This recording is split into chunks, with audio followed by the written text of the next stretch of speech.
Come back, Aura.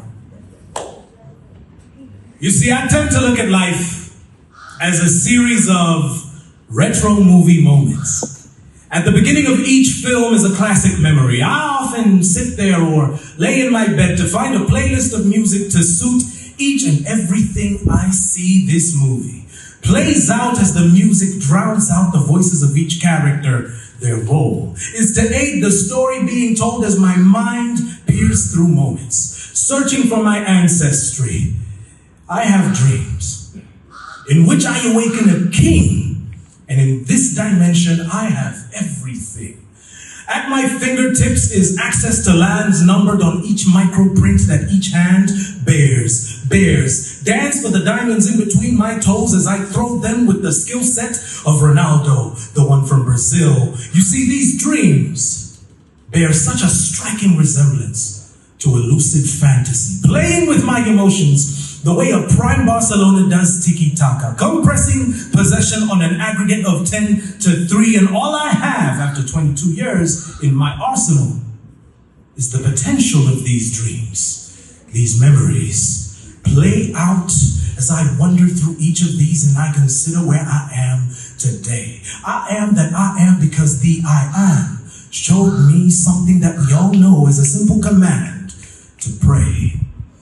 But even then, I scour my brain for a reality that in this one is considered disdain because I always feel so close to a breakthrough, and yet it's almost far away. My faith decays as I raise an altar upon which dependability on self creates an esteem bombarded by the doctrine of an egotistical fallacy and the brokenness of a mismatched reality. You see, I remember growing up with the stigma of people assuming I'm rich because of my last name, which I might add was quite an interesting time for me.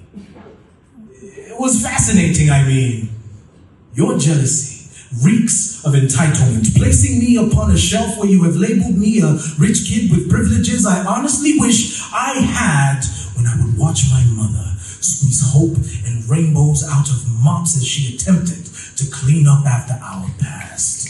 I remember, and I wish that I had these privileges when I would witness people holding my very last name storm into the house, and to my mother they would say, "We are taking everything that belongs to us, including these kids."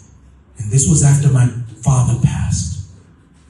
You see, pain is knowing exactly what homeless in June feels like as your mother attempts to make herself your home, that having a roof over your young head didn't matter much. I remember crying and begging for my mother not to go for work because if she went, I would be left alone. And even today, I often stand that way, you see. I remember that where I am today is because as a child, my mother would pray over me each night before she slept, and that I am existing today is an answered prayer to her beyond the grave as her child. I often face bouts of depression and ache, so when you say mean things about me, I often sit there and wonder to myself, man, what did I do to make them niggas that mad? Probably a lot. Possibly too much to deserve slander this way, to deserve this gossip. You see, me speaking good English is as a result of TV and my mother working hard enough to push me to stay educated. But when I express this, I am often told that I am too proud or that I grew up with a silver spoon. When I express exactly what I know on any given topic, I am told to be a know-it-all, and that my confidence is illegally over the moon. When I dare speak on what I believe, I am often told I am condescending, and the least understanding in my tone, I have been called a grape apologist, a closed-minded bigot, and controversially unknown. And I know that I have gained weight.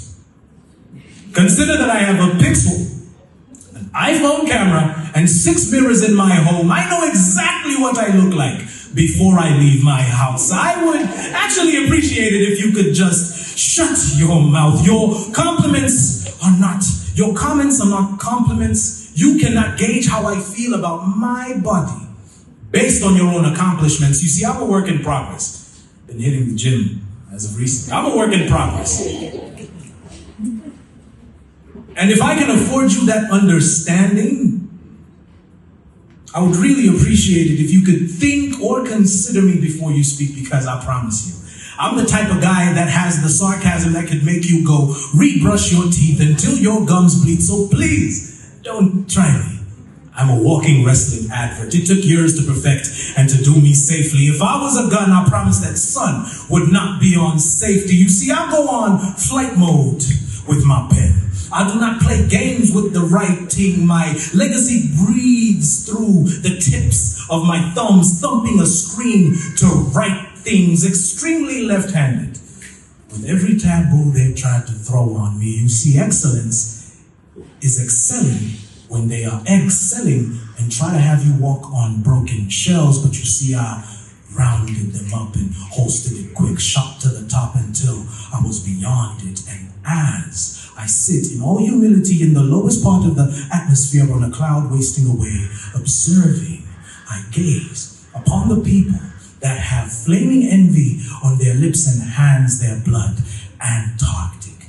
They have made their hearts an antique, but I stay a barsmith, willow away to pick it through August. I've seen enough, because John never endorsed the Bunses. Cena, John, I'll see. Cool. That was just a little wordplay. I digress. I wanted to see if you're still here. Still here. The cries of a broken childhood that have been discarded throughout my memory. Weight that I carry often is because I believe I'm a lion, and I guess that is why my stares intimidate, and I'm not wearing my specs today. You see, I often think of life as retro movie moments. At the beginning of each film is a classic memory. I sit there all lay in my bed to find a playlist of music to suit each and everything I see. So can you guess what song I'm playing right now?